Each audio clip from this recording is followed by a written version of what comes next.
Alors, bienvenue à tout le monde pour ce micro libre en direct sur la page Facebook de Auto-Coaching et en rediffusion sur le site internet autocoaching.net avec un sujet passionnant s'il en est aujourd'hui, puisqu'on va parler de transgénérationnel. Oh, qu'est-ce qu'il y a derrière ce mot-là, transgénérationnel? Il y a tous les paquets d'affaires qu'on traîne avec nous qui nous viennent de nos parents, de nos grands-parents, de nos arrière-grands-parents, etc. Et puis, l'idée, c'est de vous proposer aujourd'hui des petits trucs qui vont vous permettre peut-être de cesser de reproduire des patterns familiaux. On va parler de vos expériences respectives, on va parler de constellation familiale. Il y a une série Netflix qui est en cours en ce moment qui s'appelle Le chemin de l'Olivier, qui est particulièrement intéressante et qui a créé une espèce d'engouement et de curiosité justement pour tout ce qui est constellation familiale. Donc on va parler de tout ça aujourd'hui. Et pour ce micro libre, j'accueille trois charmantes personnes. France Bouvrande, que vous connaissez, qui est Bonjour. éclaireur sur la plateforme Auto-Coaching.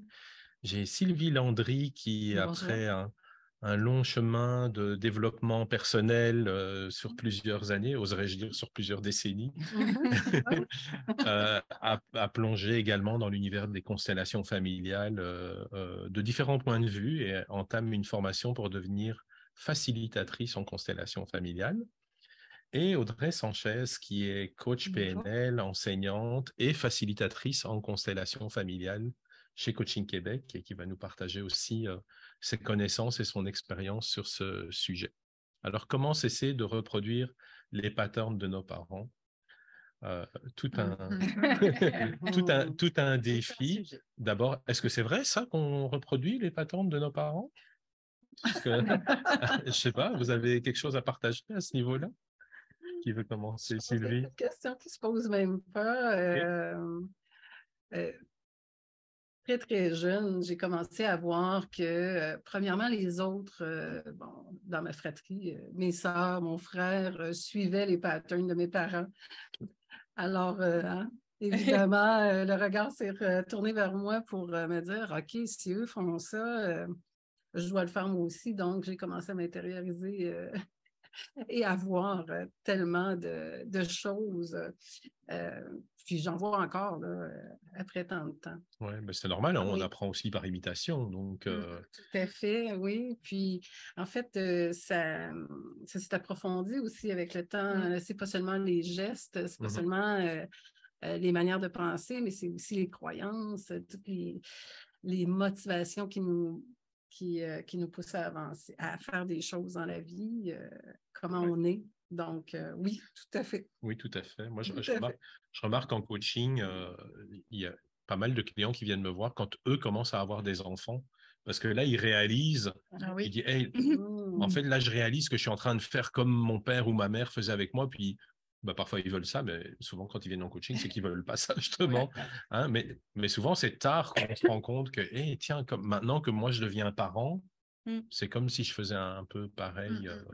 Puis c'est là-dessus qu'on travaille dans les constellations C'est familiales là-dessus aussi. qu'on travaille. Il y a parfois aussi des parents qui viennent pour nous dire ouais, moi, je voudrais pas donner ça à mon enfant. Mais j'ai ouais, mais fais déjà ta part parce que c'est déjà pas mal. Et puis l'enfant, il fera la sienne à un moment donné aussi. Je veux dire, on peut pas filtrer, laisser passer le bon, puis pas ce qu'on veut pas.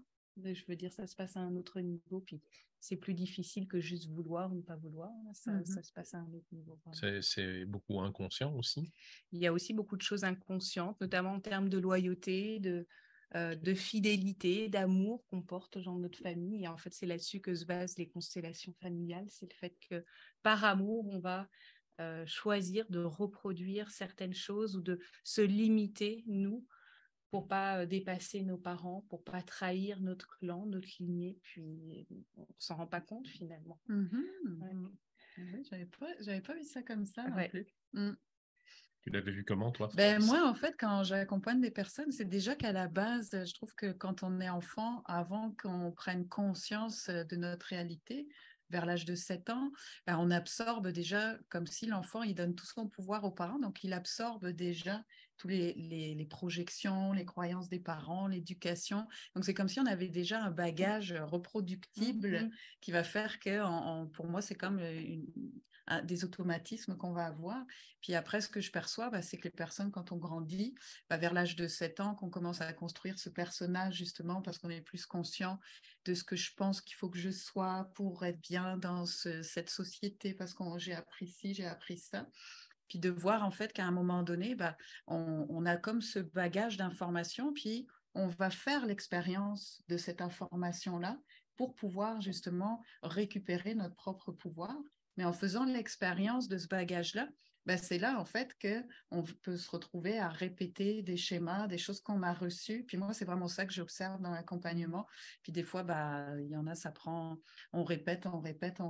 Puis quand on vient défaire, c'est là qu'on voit que l'origine est une transmission qui est là. Puis des fois, depuis des générations, parce qu'il y avait une peur plus grande à un moment donné, ou un secret. Mais c'est tout ce bagage, déjà, je trouve qu'on reçoit quand on est bébé jusqu'à l'âge de 7 ans, où on n'a pas notre mental. Puis c'est que... Mais j'aime ce que tu as dit là, parce que j'avais pas vu par amour, par fidélité. Puis oui, effectivement, il y a ça aussi. On n'est pas conscient de l'amour qu'on porte. Et puis, ce n'est pas une question d'être vivant ou mort, parce qu'il y en a qui viennent parfois demander est-ce que moi, mes parents sont morts, ou j'ai des personnes qui sont mortes, ou ma famille est loin, est-ce que je peux quand même faire une constellation? Mais en fait, notre famille à nous, elle est bien plus large que papa, maman, notre frère ou notre sœur, et puis le chien, je veux dire.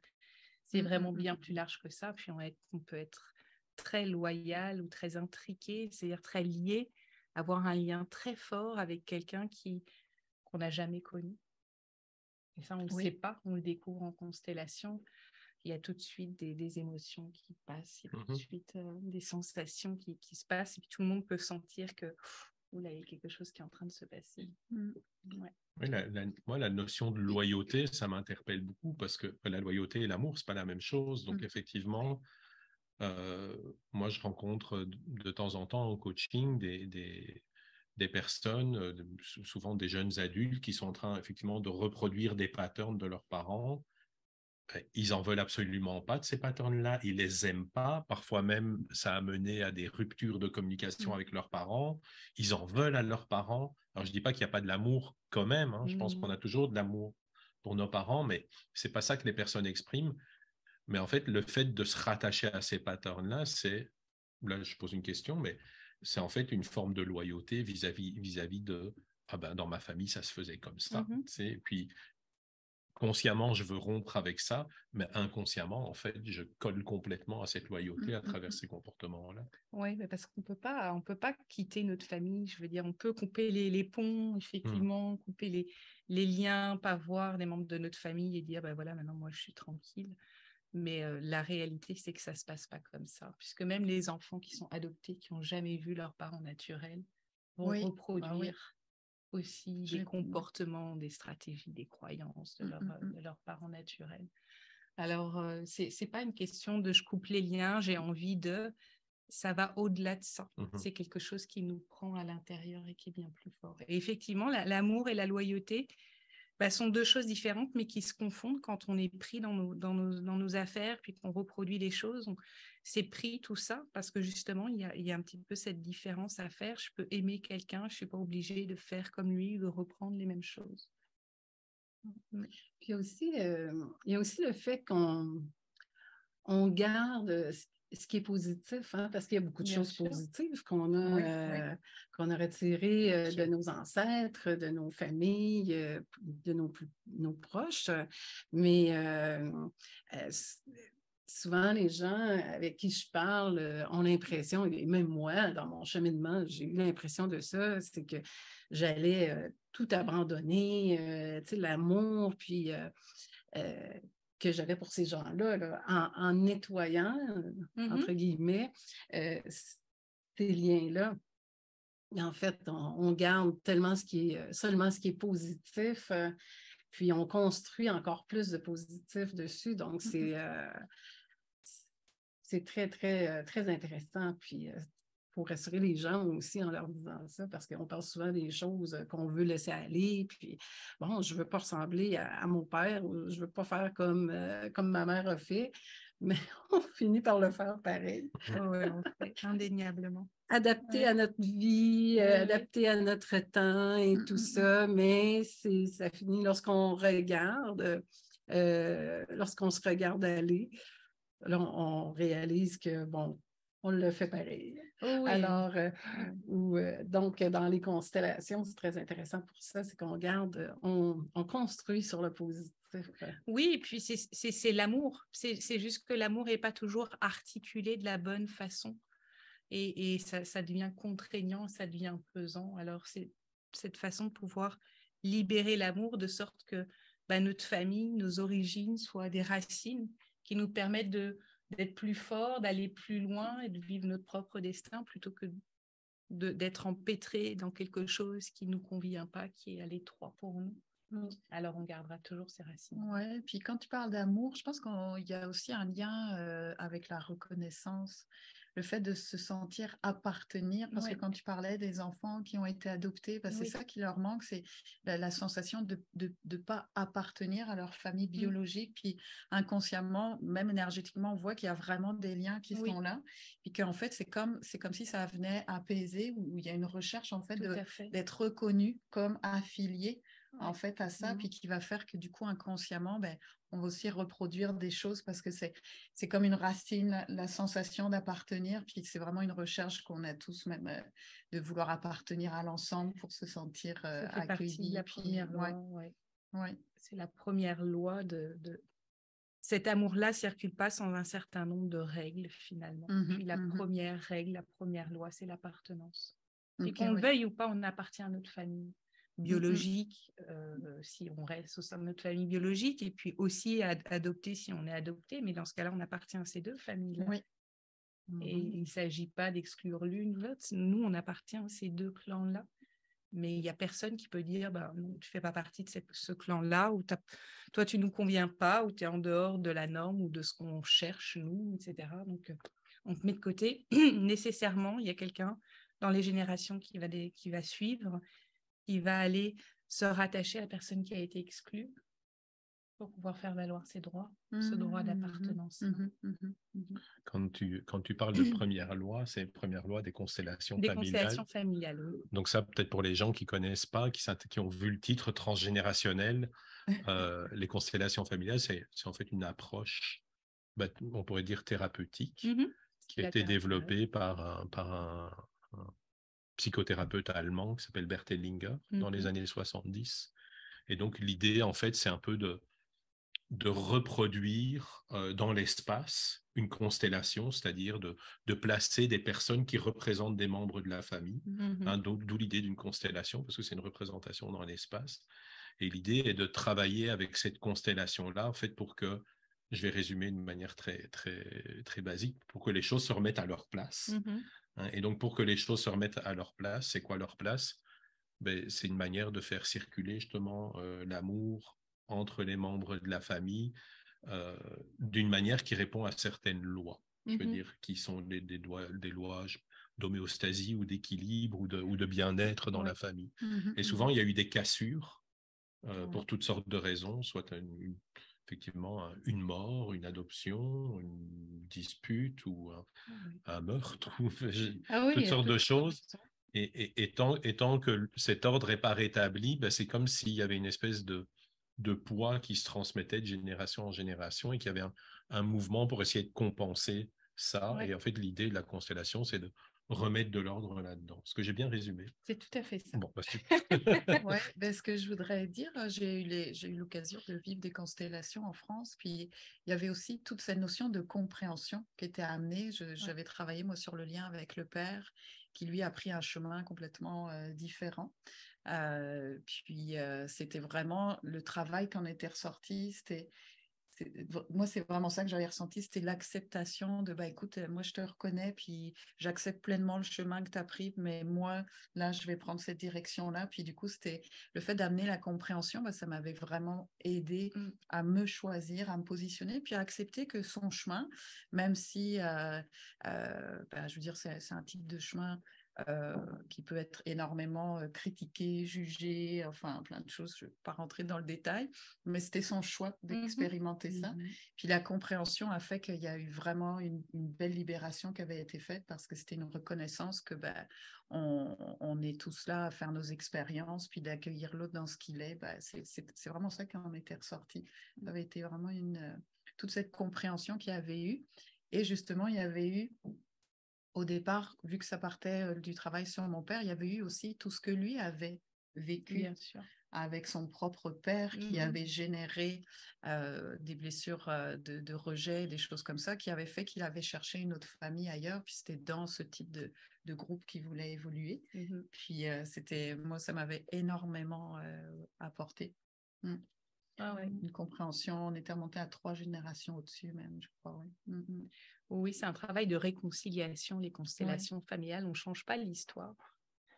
On ne fera pas des scénarios idylliques, c'est Walt Disney, tout est beau et on va faire gentil pour que le client se sente bien.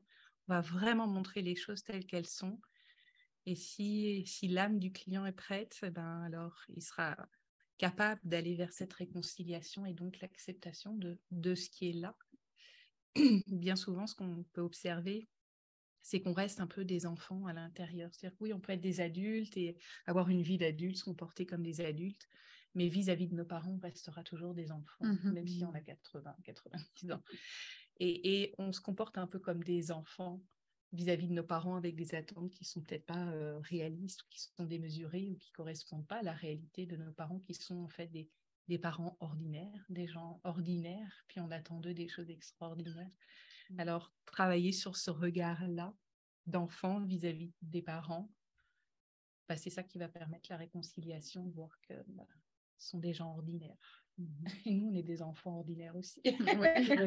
Voir que nos parents sont des enfants ordinaires de leurs parents, et ainsi de suite. Je veux dire, d'avoir ce regard-là, c'est sûr qu'on démystifie un petit peu le regard qu'on a sur nos parents, qu'on voit un peu, peut-être pas tout le monde, mais en tout cas moi ça a été ça, comme mes parents, c'est comme les parents exceptionnels, comme des dieux et tout, puis quand on grandit, on se rend compte que finalement il y a quand même des choses ordinaires, tu sais, il y a toujours des choses que je trouve extraordinaires chez mes parents, mais en même temps ce regard-là, mais moi ce que ça m'a apporté de vivre l'expérience par exemple des constellations, c'est de se rendre compte que ce regard de petit enfant que j'ai encore malgré mon âge avancé, en fait, mes parents, ils l'ont aussi vis-à-vis de leurs parents.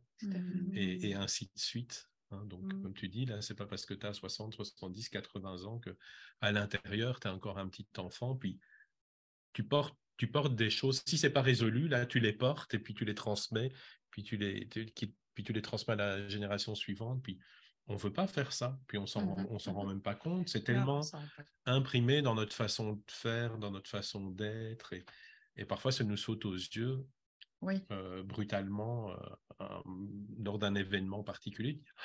Mon Dieu, mais mon enfant, mon garçon ou ma fille se comporte exactement comme moi. Puis, c'est un côté de moi plus sombre que j'aime pas, donc je veux pas lui transmettre ça. C'est trop tard, c'est déjà transmis. Ou parfois, c'est l'inverse, c'est les enfants qui vont ressembler aux grands-parents parce que ça saute parfois une génération. Alors, on élève des enfants en se disant « Oh là, moi, je veux pas être comme ma mère » et puis on trouve notre mère dans nos enfants. Alors, ça aussi, c'est parfois un miroir qui est très dérangeant quand les clients arrivent en constellation.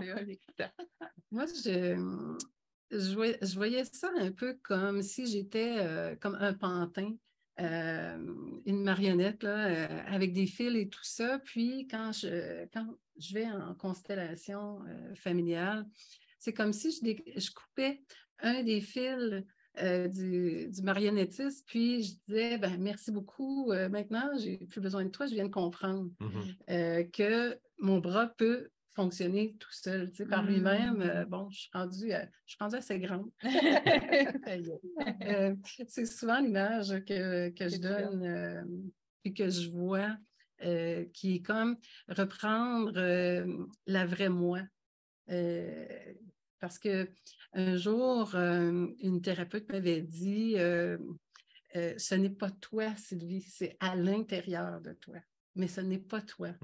Donc, bon, plein de questionnements sont venus par la suite. Puis lorsque j'ai expérimenté les constellations familiales, c'est là que j'ai compris toute la dynamique à l'intérieur de ça. Donc, ah oui. Moi, j'aimerais rebondir sur ce que tu dis, parce que justement, dans ma perception des choses, quand l'âme va faire son choix d'incarnation, pour moi, l'âme est toujours en train de grandir en conscience. Donc, la manière dont elle va déterminer l'expérience qu'elle veut faire, c'est parce que elle va comme se dire, ben, là, il faut que je continue ça, là, il faut que je découvre ça, là, il faut que je dépasse ça, puis ceci, cela. Donc, elle va comme aller déterminer un certain nombre de paramètres pour son expérience terrestre. Et le transgénérationnel est vraiment important parce que justement, c'est toutes les transmissions qui ont été là qui vont permettre en fait à l'âme aussi d'avoir ce bagage qu'elle va vouloir, justement, qui va lui permettre d'aller apprendre des choses. Puis dans ce que tu dis, c'est moi, dans le travail que je peux faire quand j'accompagne les personnes sur le transgénérationnel, ben, c'est toujours toute cette lignée d'ancêtres, d'aller les reconnaître pour ceux qui nous permettent de faire grandir en nous. Parce qu'au moment où on fait ça, c'est comme si on leur redonnait la place de ce pourquoi on les a choisis en tant que responsabilité d'âme, de faire son choix d'incarnation et de reconnaître justement, ben, waouh, ça, merci. Ça a permis de faire grandir ça en moi. Puis une fois qu'on le reconnaît, ben, il y a des liens qui se défont que toi, tu vois comme la marionnette, mais moi, je perçois des liens comme ça où chacun reprend son pouvoir d'être. Et à partir de là, on est riche de cette expérience qui nous a fait grandir, mais cette lignée aussi où on voit tout ce que ça a pu. Parce que des fois, il y a des âmes qui choisissent de libérer un karma familial, puis qui vont se vivre un peu des fois comme des moutons noirs, ou c'est pas toujours ça, mais souvent ça apparaît comme ça.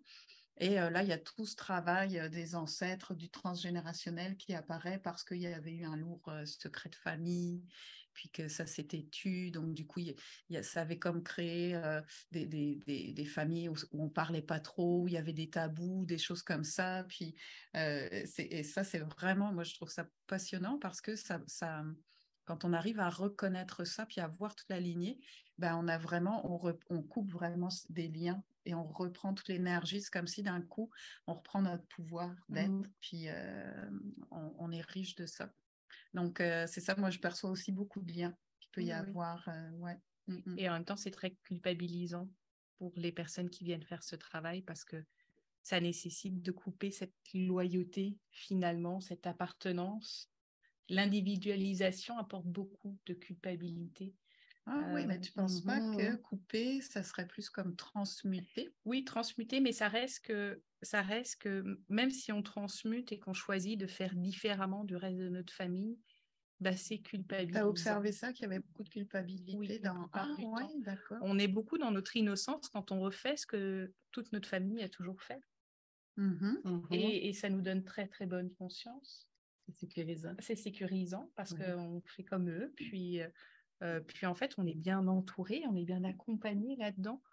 Alors, je ne sais pas, imaginons que je sois issue d'une famille de voleurs, par exemple. Mon grand-père, il braquait des banques. Mon père, je ne sais pas, il disait braquer des banques aussi d'une autre façon. Puis, j'ai un frère qui, lui, dans l'informatique, alors lui, il fait plus en col blanc, là. Il fait du détournement de fonds de manière numérique. Et toute la famille est très fière de ça. Puis moi, je choisis, je ne sais pas, d'être avocate. Puis là, tout le monde va dire, super, tu vas défendre les criminels, ceux qui sont enfermés pour des délits, des crimes et tout. Mais moi, en fait, je veux défendre ceux qui, au contraire, se sont fait voler. Je passe de l'autre côté de la barrière. Et ça, c'est très, très difficile de franchir ce cap-là. Ça prend du courage. Ah, mais ça prend pas que du courage, ça prend aussi de remettre de l'ordre, ça prend de travailler sur soi vraiment très fort. Beaucoup de force. Oui, c'est pour ça que quand je reviens à l'expérience dont je vous parlais, où moi j'ai vraiment senti que ça permettait de se choisir à un moment donné dans la constellation que j'avais vécue, parce que la compréhension, le fait de voir aussi pourquoi la personne en est arrivée là. Bien sûr. Puis de comprendre que on n'a pas à reproduire à ce moment-là quand on le vit. Moi, c'est vraiment ça. Puis ça avait vraiment, moi, c'est ça que j'avais senti, le positionnement, puis le fait de se choisir. Puis une fois que ça, c'est en place, la détermination arrive, en fait, parce que c'est comme quelque chose que je pose là, je me choisis, puis après, l'énergie correspondante pour se défaire se place. Puis c'est vraiment ça, moi, à chaque fois que j'avais eu l'expérience d'une constellation aussi, je t'en avais parlé, pour une entreprise. Oui, une constellation organisationnelle. Oui. Puis à chaque fois, il en ressortait du positionnement parce que ça clarifiait. Du coup, ça repositionnait parce que ça réalignait. Puis c'était OK, c'est ça qu'on va mettre en place. Puis ça devenait tellement évident parce que tout avait été vécu, ressenti, perçu, qu'il n'y avait plus de doute. C'est vraiment ça que je ressentais à chaque fois dans ça. France, tu parles du mouton noir, puis je pense avoir lu là-dessus aussi dans la littérature sur les constellations. Okay. Oui, il y a cette culpabilité, puis je pense que l'objectif justement de pouvoir casser les patterns, c'est aussi de se défaire de la culpabilité qu'on a par rapport à cette loyauté. Donc, en même temps, ça prend un mouton noir à un moment donné pour casser le pattern qui se répète de génération en génération. Et même s'il porte une certaine culpabilité par rapport peut-être à ce qu'il peut percevoir à un moment donné comme un bris de loyauté vis-à-vis de sa famille, en même temps, il rend un service énorme aux générations futures. Donc, je veux dire, c'est l'un contrebalance beaucoup l'autre aussi. Ouais. Oui, mais ça ne permet pas toujours de vivre en paix non plus. Mais c'est un niveau de conscience parce qu'il y a clairement cette conscience familiale avec ses codes, ses lois, ses autorisations, ses interdictions qui sont tacites parce qu'elles ne sont pas dites. Mais quand on dépasse cette conscience familiale pour aller au-delà, alors là, c'est bon, on a un peu transcendé, transmuté ce dont tu parlais, la culpabilité. Mais tant qu'on reste dans cette conscience familiale, c'est sûr que c'est difficile, qu'on est mal perçu, qu'on est mal accepté. Ok, mais donc il y a des moyens de transcender cette culpabilité quand même. Ouais. Est-ce que tu as perçu justement d'aller plus profondément? En fait, non, vas-y. De ce que j'ai vécu, lorsque je me suis sentie très confortable avec qui j'étais, veux pas, ça se reflète sur les gens qui sont autour de moi. Et à ce moment-là, l'acceptation est comme automatique parce que je suis tellement bien dans qui je suis maintenant que pour moi, c'est normal. Alors, cette culpabilité-là, je ne peux pas dire qu'elle n'a pas été là, elle était là pendant des années, mais aujourd'hui, je ne la ressens plus. Là. Pour moi, c'est devenu normal. Donc, les gens qui me côtoient, pour eux, puis mes proches, c'est normal aussi. Oui. Et franchir les caps. Oui, non, c'était par rapport à ce que tu disais sur le fait que tu percevais que la culpabilité pouvait rester. Est-ce que justement les constellations sur un même thème, je veux dire, est-ce qu'il y a des personnes qui vont vivre le même thème plusieurs fois? Est-ce que ça peut être intéressant de faire sur le même sujet plusieurs fois pour se libérer de ça? Ou est-ce que vous avez perçu que justement ça peut... En l'espace d'une séance, il y a déjà quelque chose qui bouge, puis qu'après, c'est plus le temps d'intégration que la personne va avoir qui va faire qu'elle va se libérer. Il y a un temps d'intégration. C'est ça, parce que les thèmes, une fois qu'ils sont vécus... C'est ça, on ne va pas le refaire, à moins d'avoir vraiment des deux côtés, sur les deux lignées, paternelle, maternelle, des choses qui sont très lourdes, qui reviennent sur le même thème. Et dans ce cas-là, effectivement, il y a peut-être plusieurs constellations parce qu'il y a plusieurs... éléments de la famille, mais on ne fera peut-être pas tout ensemble là, parce que constellation ne règle pas les problèmes. C'est pas une découverte de solutions, les constellations, c'est pas ça. On remet de l'ordre dans un système et on parle de mouvement de l'âme en constellation familiale. Et donc, il y a un temps d'intégration. Et ce temps-là, c'est comme jeter un petit caillou dans un lac clair. Il va faire des petits ronds, Puis il faut laisser le temps que ça se diffuse sur toute l'eau claire de cet étang-là. Et ça peut prendre jusqu'à 2 ans. parfois, pour que les choses se remettent en ordre. Mais ça peut aller plus vite aussi. Oui, puis qui dit constellation dit système. Donc, la constellation, elle va agir sur certains éléments du système. Ben moi, je fais vraiment un parallèle avec le coaching. Pour ceux qui connaissent le coaching PNL, les vrais changements pour la personne qui vient au coaching ne s'opèrent pas pendant l'heure de coaching où elle est avec son coach. L'heure qu'elle passe avec le coach, puis toi, tu reçois de la clientèle aussi, pendant cette heure-là, la personne, tout à coup, change ses perceptions, commence à comprendre certaines choses, réorganise certaines pensées, challenge certaines croyances, voit les choses sous une autre perspective. Et après, elle part avec cette nouvelle vision, cette nouvelle compréhension. Elle part dans la vraie vie. Et puis là, cette nouvelle vision, cette nouvelle compréhension, ces nouvelles croyances sont mises à l'épreuve de la vie professionnelle, personnelle. Bon, si on parle de constellation familiale, mais c'est sûr que si moi, je comprends des patterns par rapport à une problématique que j'ai, et que je comprends que, oh tiens, il y a des ramifications dans ma lignée paternelle, il y a des ramifications dans ma lignée maternelle. L'exemple que tu nommes, là, moi j'en ai fait 2, des constellations pour la même problématique. Puis lors de la première, on a exploré ma lignée paternelle, et la deuxième fois, on a exploré ma lignée maternelle. Puis il y avait des composantes dans les deux. Moi, je comprends ça, et puis du coup, je rentre dans la vie avec cette nouvelle vision-là, mais ça change mes interactions avec ma mère, ça change mes interactions avec mes enfants. Et donc, tout ce système-là va se réaménager un petit peu en fonction des changements que ça a apporté sur moi. Et donc, forcément, ça se diffuse, comme tu dis, là, comme une onde, comme une onde concentrique. Là, et ça prend du temps, et ça peut prendre du temps. Et on a souvent des témoignages de personnes qui sont venues vivre l'expérience des constellations familiales 2, 3 mois, 6 mois plus tard, qui disent « Ah, c'est incroyable, maintenant j'en suis là, puis j'aurais jamais cru, même le jour où j'ai vécu l'expérience. » Donc, on remet de l'ordre, et puis cet ordre-là, un peu comme des dominos, là, on fait tomber le premier, puis ça se diffuse, puis on ne sait pas où ça va s'arrêter. Oui, mais je pense que selon les thérapies, tu dois le voir en coaching, moi je le vois aussi en énergie, c'est sûr, il y a un temps d'intégration. Excuse-moi encore. Non, mais ce qui est toujours drôle aussi de voir, c'est que la vie nous envoie comme un petit défi juste après. On dirait qu'elle vient comme nous tester. Exactement. Pour voir à quel point on est campé dans notre nouvelle position. C'est toujours très drôle de voir ça après. Là, Sauf que peut-être que les défis étaient toujours là, mais qu'avant, on ne les voyait pas. Oui. Tu le vois quand tu es prête à le relever aussi à un moment donné. Donc, oui. Parfois, il y a des choses qu'on avait en face de nous pendant 20 ans, puis on ne le voyait pas. Jusque-là, on le voit. Puis là, avec notre nouvelle vision, là, notre nouvelle manière, notre nouvelle conception, ce petit événement-là ou ce grand événement-là va nous demander, là, va nous challenger, va nous lancer un défi. Passer à l'étape suivante. Pour finalement passer ça. Pour être certain là, qu'on a bien nettoyé ça. Moi, de ce que tu dis, c'est ça. C'est vraiment comme si là, on reçoit de l'information.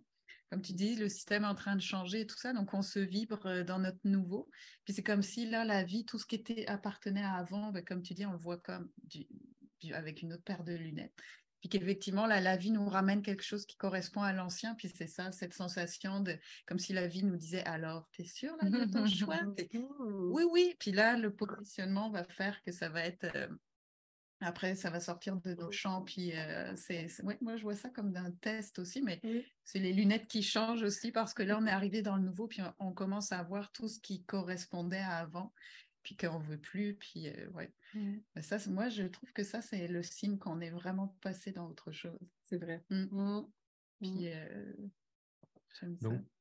Si je résume un peu, parce que finalement, l'objectif de notre rencontre aujourd'hui, c'est un peu de répondre à la question comment se défaire et comment arrêter de reproduire les patterns de nos parents. Donc, on a une bonne piste là avec l'outil des constellations familiales pour jouer en quelque sorte. Je peux dire qu'il y a quelque chose d'un peu même théâtral dans une mise en scène, je dirais plus, de jouer avec des représentants qui représentent notre famille. Ça nous fait prendre conscience de certaines lois. Tu sais, tu parlais de la première loi, Oui. circulation de l'amour, prendre conscience qu'on fait des choses aussi par loyauté, parfois non seulement vis-à-vis de nos parents, mais vis-à-vis de nos grands-parents. Moi, par exemple, mes grands-parents, je les ai très peu connus, à part ma grand-mère maternelle. Mais j'ai réalisé à travers les constellations qu'il y a des choses que je faisais vraiment par loyauté vis-à-vis de mon grand-père paternel, par exemple, qui est décédé quand j'avais 1 an, donc je ne peux pas dire que je l'ai connu, Ouais. tu vois, et même mes arrière-grands-parents. Donc il y a quelque chose qui se transmet de manière implicite de génération en génération et on comporte.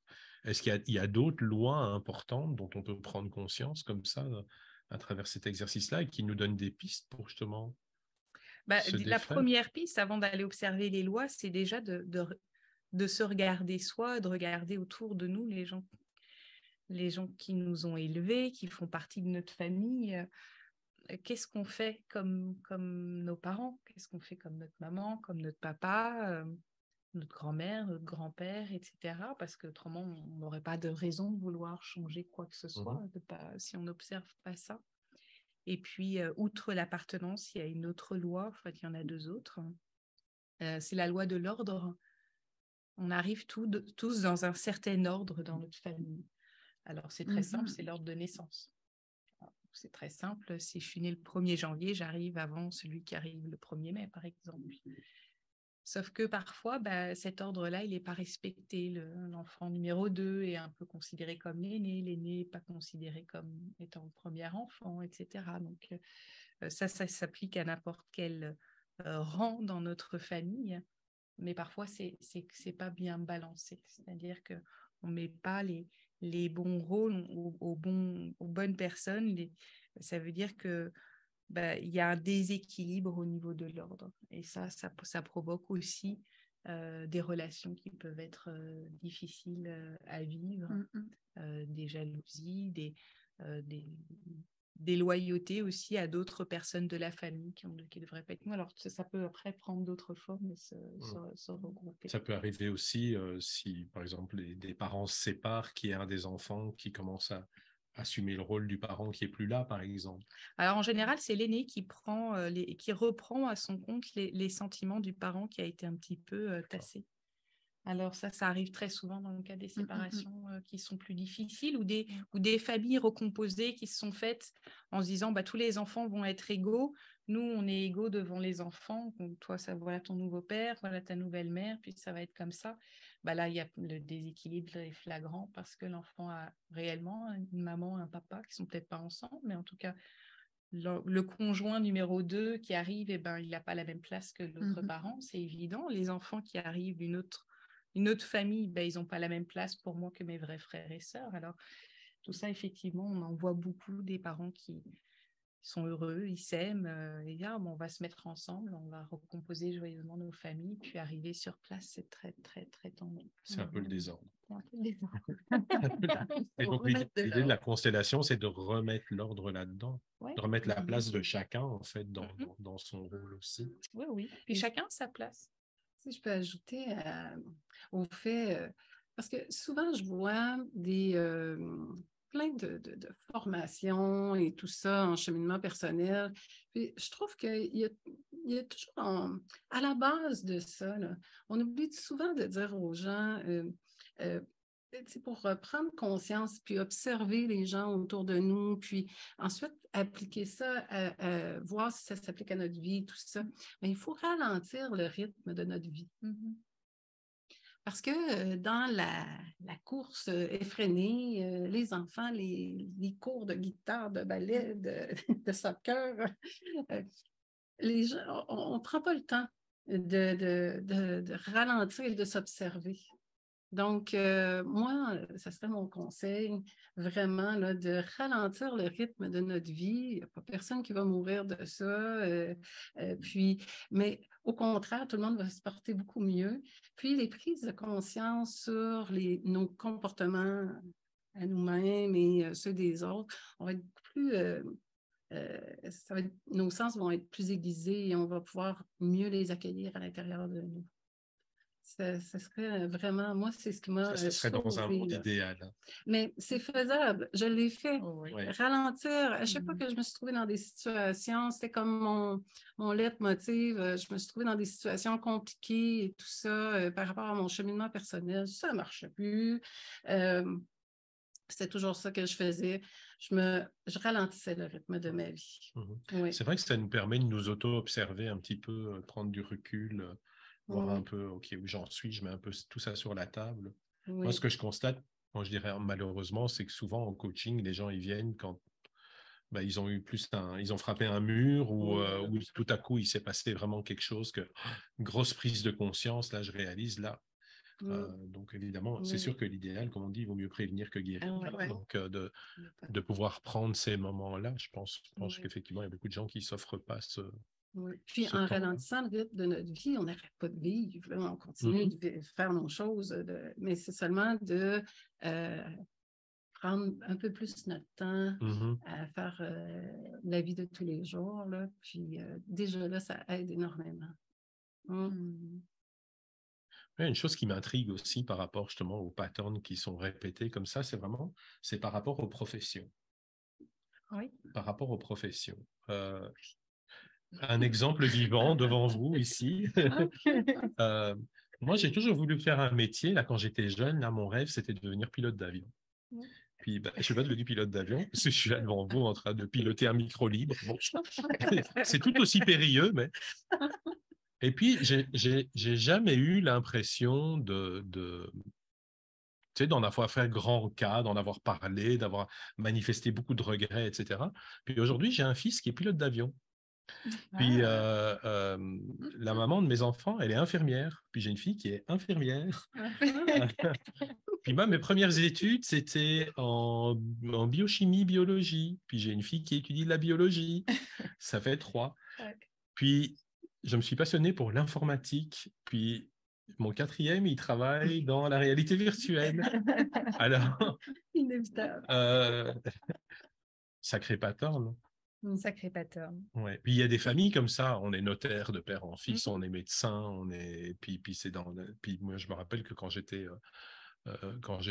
plus jeune, du côté de mon père, la famille c'était plus une famille de juristes, puis mon père voulait absolument qu'on fasse notre droit et tout. Donc est-ce qu'on a brisé la loyauté en n'étudiant pas le droit, mais en même temps, je sais pas, j'ai l'impression qu'il reste quelque chose de ça et que c'est comme s'il y avait dans les générations suivantes une espèce de dynamique d'achever ce que les générations précédentes n'ont pas réussi ou n'ont pas pu achever. Est-ce que je rêve ou est-ce que c'est vraiment ça? Moi, Vas-y. Moi, j'ai observé ça souvent que quand on commence à travailler sur nos ancêtres, il y a eu comme parfois, justement, je sais pas moi, une arrière-grand-mère qui s'est retrouvée femme au foyer, puis qui a dû faire un sacrifice pour ses enfants, mais sa conviction aurait été, je sais pas moi, d'ouvrir une boutique de tissus, peu importe. Mais elle a pas pu faire ça.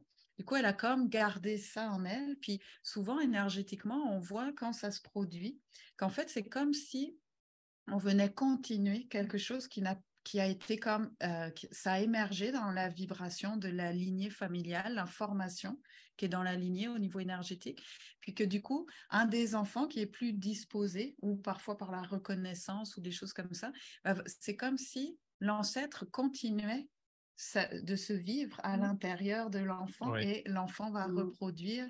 Puis des fois, c'est aligné vraiment avec l'enfant. Des fois, c'est plus en décalage, mais c'est-à-dire l'enfant n'est pas forcément bien avec ça ou l'adulte qui arrive à ça. Mais quand il y a un décalage, c'est parce qu'en fait, on voit qu'il y a plus un besoin de reconnaissance ou un manque d'appartenance, justement. Donc, il faut que je prouve que je suis à la hauteur. Donc, je vais reproduire ce que tout le monde aurait aimé qu'un tel soit. Mais quand ça se passe bien, moi, ce que je percevais, c'est comme si l'ancêtre se vivait à l'intérieur énergétiquement, puis il y a une continuité, puis cette énergie de l'ancêtre supporte l'enfant qui devient adulte. C'est comme s'ils travaillaient ensemble.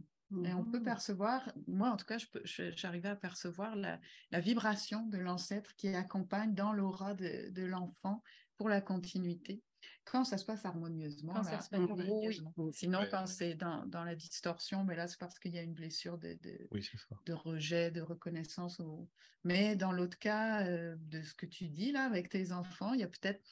Moi, j'ai vraiment vu ça souvent. Ouais. Et je trouve Mais ça beau même. tu sais, France, tu me fais un peu peur là avec ça. Parce que Pourquoi? tu prends un exemple de celui qui voulait ouvrir le magasin de tissus et mon arrière-grand-père, qui s'appelait Nicolas Beffort comme moi, Oh, avait un magasin de tissus. Je me dis, mais c'est quand même étrange qu'elle prenne ça comme exemple. oui, c'est sûr. Même moi, j'étais là, un magasin de tissus. Ça sort d'où là? Mais c'est mon ancêtre qui s'appelait Nicolas comme moi, tu vois. Donc, c'est peut-être ça que je devais faire par loyauté, finalement. Lorsque je suis née au monde, mon père était sur la route, commis voyageur, comme on dit. Oui. Puis, il vendait des tissus. Bon, ben, voilà, on sait d'où ça vient. Ah, ben là, puis, moi, j'ai été représentante toute ma vie. Maintenant, je suis directrice des ventes. Ouais. Mais vraiment. Puis aussi, une certaine partie de sa vie, il a vendu des produits naturels. Puis je me suis retrouvée à vendre des produits naturels aussi. Et c'est seulement après, lorsque j'ai arrêté de vendre des produits naturels, que là, j'ai réalisé, oh, mon Dieu, j'ai répété ce que mon père faisait. C'est vraiment, vraiment particulier. Mais est-ce que ça, c'est par loyauté ou Oui. parce que ça peut aussi parfois juste ça peut la être... tradition familiale pour des raisons économiques, tu reprends la boutique, Ah bah etc. oui, mais c'est de la loyauté. C'est de la loyauté. Je aussi par tradition, par soutien économique pour ma famille, etc. C'est évident. C'est évident. Puis on a profondément ce besoin de compensation, mais on ne sait pas d'où ça vient, mais on veut compenser pour l'arrière-grand-mère qui n'a pas pu vivre ses rêves et puis qui a élevé 16 enfants, les uns à la suite des autres. Alors, il y a une chanson comme ça qui s'appelle Des générations, qui dit grand-mère a eu 16 enfants, ta grand-mère en a eu 8, ta mère elle en a eu 3, mais elle n'en voulait pas, toi tu n'arrives pas à avoir d'enfants. Enfin, bon. Et comment tout ça se transforme, puis chacun dans ses problèmes essaye de compenser sur les générations précédentes, etc. Puis c'est difficile de se sortir de ça. Donc, c'est comme si le système familial, à travers les générations, lui-même cherchait une espèce de rééquilibre. Oui, de compensation. C'est le besoin de compensation. Comme s'il avait une conscience propre de se rééquilibrer. Il a sa propre conscience. La famille a sa propre conscience et ça, nous, on s'en rend compte quand on fait partie d'une famille ou quand on arrive dans une famille différente, par exemple, et puis que là, on voit que ça ne se passe pas pareil dans cette autre famille. Et là, on se dit, ah tiens, c'est curieux, vous faites comme ça, vous dites comme ça. Alors là, on réalise un petit peu que ce n'est pas pareil. Et ce qui est fascinant dans les constellations familiales, c'est qu'il y a des parfaits étrangers qui font partie de nulle part. Ils ne connaissent pas ma famille. Et quand ils arrivent pour représenter mon papa, ma maman, mon oncle, ma tante, ils se mettent à ressentir, à utiliser les mêmes mots, à avoir la même posture, à avoir les mêmes douleurs physiques, même parfois. Et donc, cette conscience familiale, il y a une conscience qui est plus grande, ce qu'on appelle la grande âme dont on parlait. Il y a l'âme de la famille qui lie en fait ensemble les individus, qui fait qu'on a des liens invisibles, évidemment, on travaille à un niveau qui n'est pas visible. Et puis, il y a une âme plus grande qui contient toutes ces âmes familiales, ce qui explique qu'en constellation familiale, en tout cas, c'est l'explication qu'on donne, on est capable de pouvoir venir représenter dans n'importe quel système familial. Ouais, je suis sûr que parmi les gens qui nous écoutent, ils vont dire ça semble un peu particulier ou bizarre. Et en fait, de vivre l'expérience, c'est quand même spécial aussi. C'est ça, parce que comme, du coup, vu que tu parles du sujet, puis peut-être s'il y a des gens qui se posent des questions. Moi, comme je suis un peu visuelle dans l'énergie, c'est ça ce dont on parlait, c'est que la première fois que j'avais fait une constellation familiale, puis ça rejoint ce que tu disais aussi, le côté un peu marionnette. Ce que j'avais vu justement comme une grande énergie qui s'était installée, puis qui était vraiment porteuse, bienveillante, puis pleine d'amour. J'ai beaucoup de belles choses dedans, parce qu'au début, moi, j'étais là, wow, puis après, je dis, ah non, c'est sécurisant, comme si ça créait un espace enveloppant, sécurisant. Puis, en fonction des personnes qui représentaient un membre de la famille, cette énergie venait juste donner une information à un endroit, à un autre, puis qui faisait que la personne se sentait comme le membre de la famille qu'elle représentait, et comme un petit peu, justement, une marionnette l'instant d'un moment pour accompagner la personne qui vit sa constellation. Puis, moi, quand j'avais vu ça, je dis, j'ai vraiment... Pour moi, l'âme, de toute façon, c'est l'âme se crée quand il y a une forme. Et en fait, quand quelque chose de plus grand rentre en contact avec la matière, ça crée l'âme. C'est l'âme qui fait le lien entre le plus haut puis le plus bas. Puis l'âme, c'est pas seulement... L'âme va donner une forme, mais ça peut être aussi des formes pensées ou des formes ou des systèmes. Puis c'est vraiment ça, c'est vraiment une âme, effectivement, de quelque chose de plus grand. Puis j'avais vraiment trouvé ça assez passionnant. Ouais, La bienveillance, hein, une bienveillance profonde. Moi, c'est ce qui m'avait énormément sécurisée dès le départ. Là. Mais c'est intriguant, hein, c'est intriguant d'assister ou de participer à une constellation familiale. Moi, je suis quand même assez rationnel à la base, là. Puis j'entendais parler de vivre une constellation qu'effectivement, tu rentres en contact un peu avec du ressenti ou des impressions ou des pensées de gens que tu connais pas, que tu représentes comme un acteur, en fait, dans une mise en scène. Et j'avoue avoir été assez sceptique, puis jusqu'au moment de le vivre, là où effectivement, il y a de l'information qui circule dans ce système-là, qui permet à la personne qui est constellée de comprendre des choses, de voir des dynamiques, et puis de voir de manière étonnante, comme tu dis, des parfaits inconnus qui tout à coup jouent le rôle de ton grand-père avec une justesse qui est vraiment, vraiment, vraiment étonnante. Puis pour les personnes qui nous écoutent, qui trouvent ça très abstrait, là, qui n'ont pas vraiment d'idée à quoi ça peut ressembler, allez voir la série Netflix, là, Le Chemin de l'Olivier, pour ceux qui sont abonnés à Netflix.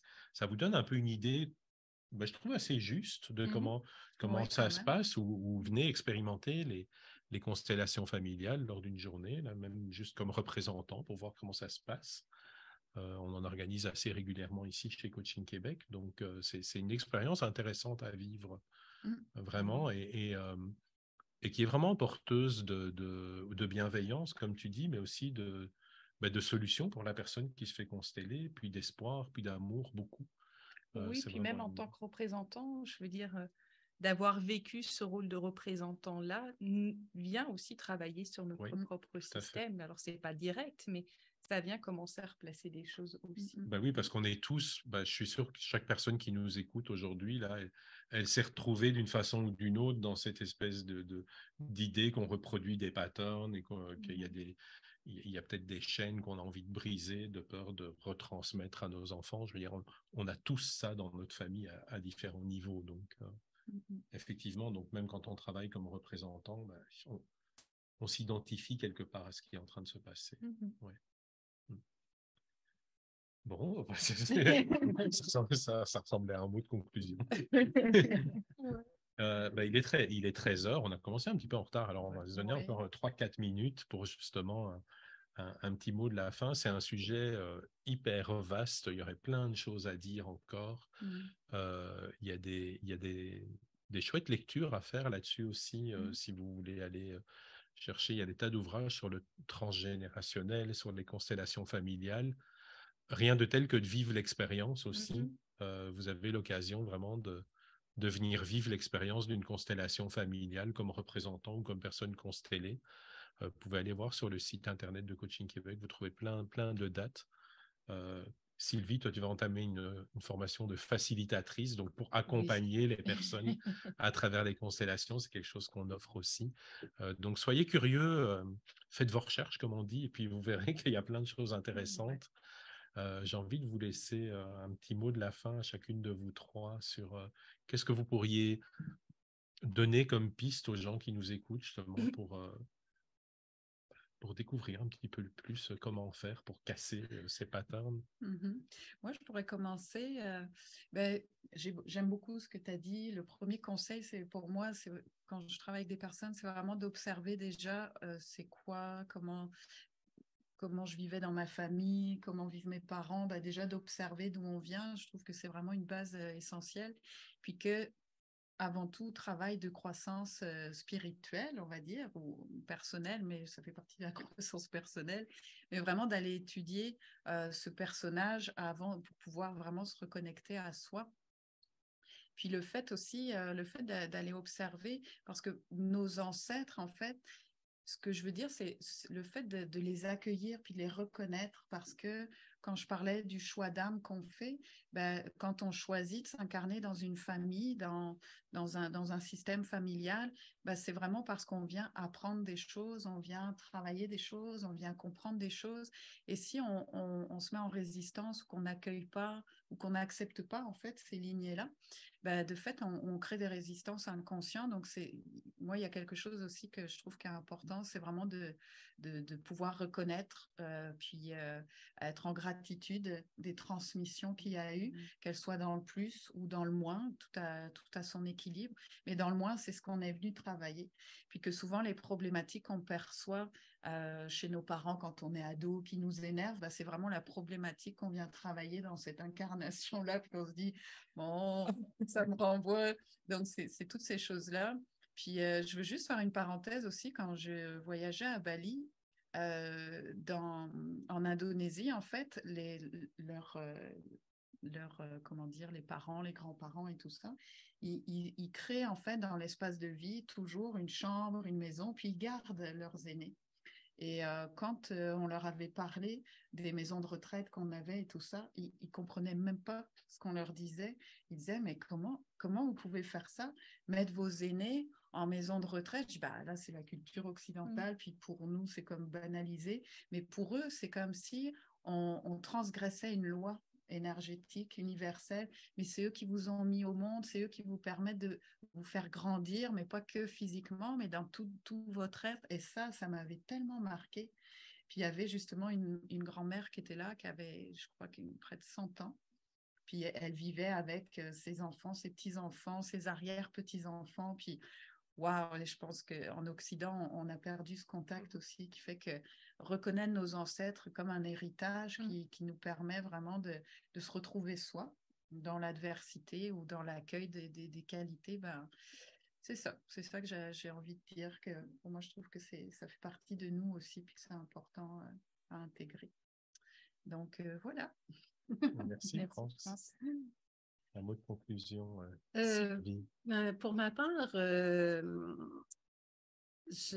ne vois plus mes deux familles, ou en tout cas toute ma famille, tout mon clan familial de la même manière. Tout a changé avec les constellations familiales. Il y a une paix qui s'est établie. Je le ressens maintenant lorsque j'interagis avec eux. J'espère qu'eux aussi. Puis, j'ai compris plein de choses, que je peux les aimer même si je ne suis pas en contact constant avec eux. J'ai compris plein de choses avec le niveau justement d'énergie de la famille et tout ça. Donc, ça m'a, dès ma première séance en constellation, ça a allumé là, la paix à l'intérieur de moi par rapport à ma famille. Donc, je le souhaite à tout le monde, vraiment. À tout le monde. Merci Sylvie. Audrey, toi qui animes des constellations familiales, qui baignent là-dedans. Oui, je rejoins ce que disaient France et Sylvie, de reconnaître sa famille. Alors parfois, je fais faire ça comme exercice dans des week-ends d'initiation, constellation, de fermer les yeux et de s'imaginer chacun des membres de notre famille, même ceux qu'on n'a pas connus, donc nos grands-parents, nos arrière-grands-parents, nos oncles, nos tantes, juste les imaginer même intérieurement et s'imaginer toutes les générations qui nous ont précédés, parce que c'est grâce à eux en fait qu'on a la vie. La vie, on ne sait pas d'où elle vient, là, on peut bien nous dire ce qu'on veut en biologie ou je ne sais pas quoi, mais la vie est un mystère, ça nous vient du fin fond de l'humanité, puis c'est grâce à eux qu'on est en vie maintenant, quels qu'ils aient été, etc. Si déjà on arrive à faire cet exercice en paix, on est bien. Un exercice de visualisation en voyant les parents, les grands-parents, les arrière-grands. Oui, et il y en a du monde, hein. Et il y en a du monde. Oui, il y en a du monde.